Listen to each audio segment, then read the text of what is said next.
Actually, this year I really tried to get around my concussion.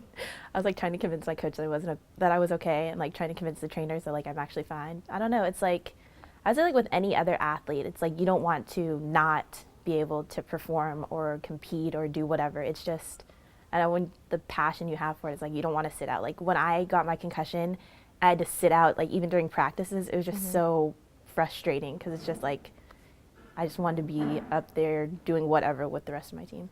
All throughout my high school career, I've had plenty of injuries. Like I had to get my eyelid glued shut before because I got elbowed in the face.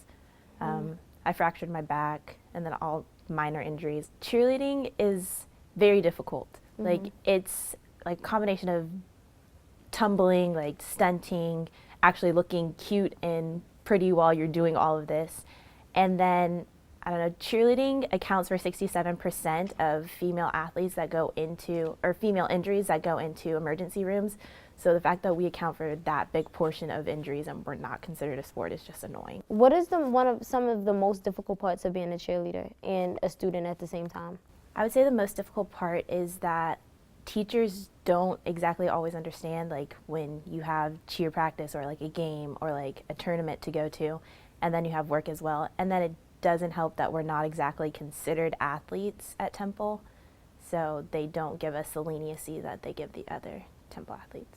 On the bus, you'll definitely see all of us like doing our homework and whatnot, and we try not to do it when we're at the actual tournament because we don't really have time. So it's like you really have to get everything done beforehand or just have a really nice professor that lets you do it afterwards. This is actually my last year, only because I currently have a back injury, and I've had it since last year and it hasn't really improved, and I'd like to be able to, you know, hold my children when I'm in my 30s.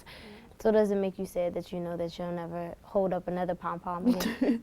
Yeah, it's actually really sad. I'm like right now I'm saying I'm not going to try out, but I'm definitely going to be like fighting with myself over it until tryouts. I'm definitely going to miss like being around my teammates. Like you grew up, like we're so close. Like we talk to each other literally every day to the fact where it's like annoying how often we talk to each other, but I don't know. I wouldn't like, I'm going to miss that the most. That's going to really be hard to be away from.